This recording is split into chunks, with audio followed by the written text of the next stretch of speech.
2 games for us. Sumpal Kami is also an all-rounder.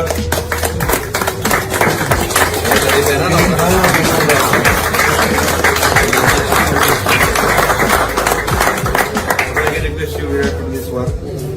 I think he admires you as well for his batting knock today, Asif Sheikh.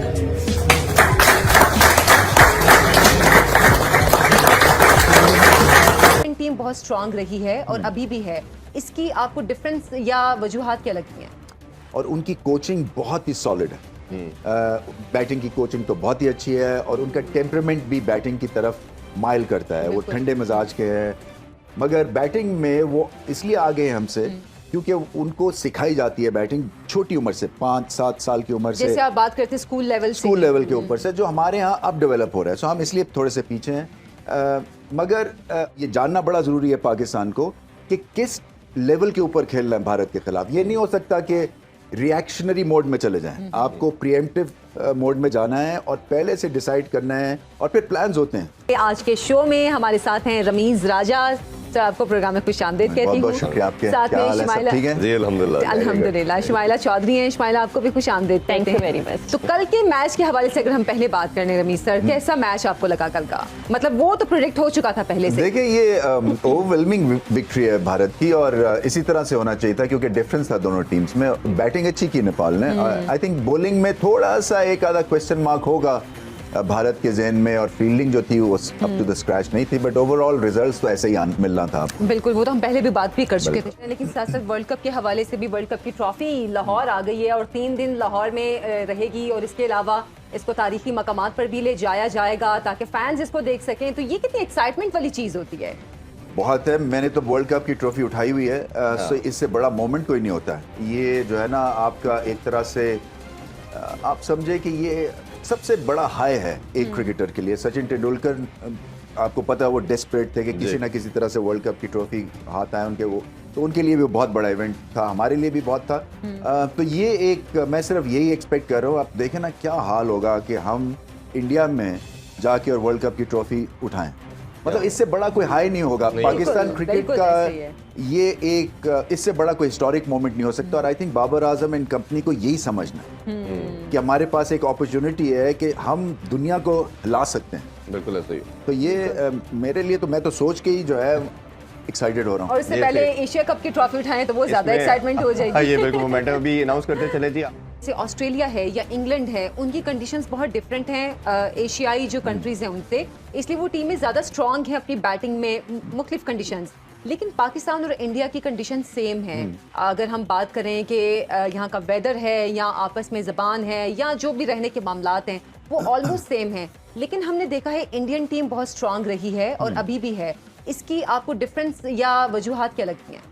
देखिए, उन्होंने जो छोटे level के ऊपर, जो जैसे स्कूल क्रिकेट है ना, फॉर एग्जांपल, आपकी आदतें पक्की होती हैं जब आप, फॉर्मेटिव ईयर्स यही हैं जहाँ पे आप प्लेयर बना रहे होते हैं, और उनकी कोचिंग बहुत ही सॉलिड है। बैटिंग की कोचिंग तो बहुत ही अच्छी है और उनका टेम्परामेंट भी बैटिंग की तरफ माइल करता है। वो ठंडे मिजाज के हैं, हम थोड़े से ओवर द टॉप हैं, इमोशनल लोग हैं, तो वो एग्रेसिव हैं, जो कि अच्छी बात है क्योंकि एग्रेसिव है इसलिए हमारी फास्ट बॉलिंग उनसे बेहतर है। मगर बैटिंग में वो इसलिए आगे हैं हमसे क्योंकि उनको सिखाई जाती है बैटिंग छोटी उम्र से, 5-7 साल की उम्र से। जैसे आप बात करते हैं स्कूल लेवल के ऊपर से, जो हमारे यहाँ अब डेवलप हो रहा है। सो हम इसलिए थोड़े से पीछे हैं, मगर उनको दाद इसलिए देनी चाहिए क्योंकि फास्ट बॉलिंग में भी उन्होंने बहुत इंप्रूवमेंट की है बाय लीप्स एंड बाउंड्स। इसीलिए ऑस्ट्रेलिया में ऑस्ट्रेलिया को हरा हैं, इंग्लैंड में इंग्लैंड को टफ टाइम देते हैं। अवे देखें, आपकी टीम रिकग्नाइज दुनिया में होती है जब आप बाहर जाके जीतते हैं, और भारत की टीम अब बाहर जाके जीतती है और फिर पाकिस्तान को बिल्कुल ही ऑमलेट उसका बनाया हुआ था। तो उस वजह से भी जो थी, एक तरह से एक खौफ सा बैठ जाता है जहन में कि जब भी उतरेंगे, एक तो बहुत बड़ा मुकाबला होता है, जीत सकते नहीं है शायद हम, उससे फिर और डिप्रेशन में चले जाते हैं, टीम भी और पूरी नेशन भी। जैसे मैंने कहा कि अब मौका आया पहली दफ़ा कि हम आंखों में आंखें डाल के और मुकाबला कर सकते हैं। अच्छा, इसमें रमीज भाई, अगर पाकिस्तान के कॉन्टेक्स्ट में देखें तो हमारा भी ये था कि फास्ट बॉलर हमारी जो बेल्ट थी पंजाब की या केपी की, उधर से आते थे। बैटर आते थे सिंध से, कराची से पर्टिकुलरली आते थे, और 3 डेकेड तक इस तरह चलता रहा। बट ऑफ लेट में हम देख रहे हैं कि ये कराची से भी एक सौशकील के अलावा कोई हमें बैटर ऐसा सच नहीं आया। इसकी क्या रीजन समझते हैं कि अच्छी क्वालिटी सडनली जो है हमारी 2 जो बहुत बड़ी नर्सरीज है वो ऑलमोस्ट ड्राई जोन हो गया। क्योंकि अब सारा टैलेंट जो है वो केपीके से आ रहा है जी या साउथ पंजाब की बेल्ट से आ से रहा आ है। रहा सो ये अच्छी बात भी है, मगर जो आपकी बड़ी नर्सरीज हैं ना, जो ट्रेडिशनल नर्सरीज हैं, उस पर और ज़्यादा काम करने की ज़रूरत है। मुझे नहीं पता क्या वहाँ पे प्लेयर्स को ऑप्शन ज़्यादा मिल गए हैं, स्पोर्ट्समैन को कुछ और करना चाहते हैं। आजकल की ज़माने में तो बहुत सारे ऑप्शंस आ गए हैं ना। जब हम खेलते थे तो ऑप्शन ही एक था, या आप हॉकी खेलेंगे या आप क्रिकेट खेलेंगे। तो अब ऑप्शंस ज़्यादा है। फिर पढ़ाई की तरफ जो इतना जोर लगा दिया हुआ है, मैं हमेशा कहता हूँ कि बच्चे की बेस्ट तरबियत है जब उसकी तरबियत में बैलेंस होगा स्पोर्ट्स का और पढ़ाई का। क्योंकि स्पोर्ट्स जो है ना वो नेचुरल तरह से आपको बताती है जीत और हार क्या होती है। जी। ये एक्सप्लेन जितना मर्जी आप बच्चे को करते रहे, जब तक वो खुद एक्सपीरियंस नहीं करेगा ना उसको आइडिया नहीं होगा। बिल्कुल ऐसे ही। तो इसलिए खेलना बड़ा जरूरी है। मगर उन नर्सरीज में, खासतौर में कराची में, आई थिंक बहुत अब काम होने की जरूरत है। वहाँ पे जो है जोर लगना है, क्योंकि साउथ शकील के अलावा मुझे नहीं लगता कि इस वक्त कोई करंटली पाकिस्तान टीम में है जो कि उस एरिया का है। पहले ना के 2 स्पिनर थे। नवाज तो लास्ट मैच में भी काफी ज्यादा पिट चुका था, और आउट ऑफ आवर में नवाज की बॉल कुछ भी नहीं थी, और स्पिनर के लिए कुछ भी नहीं था उस पिच में। जी चलें, बहुत शुक्रिया।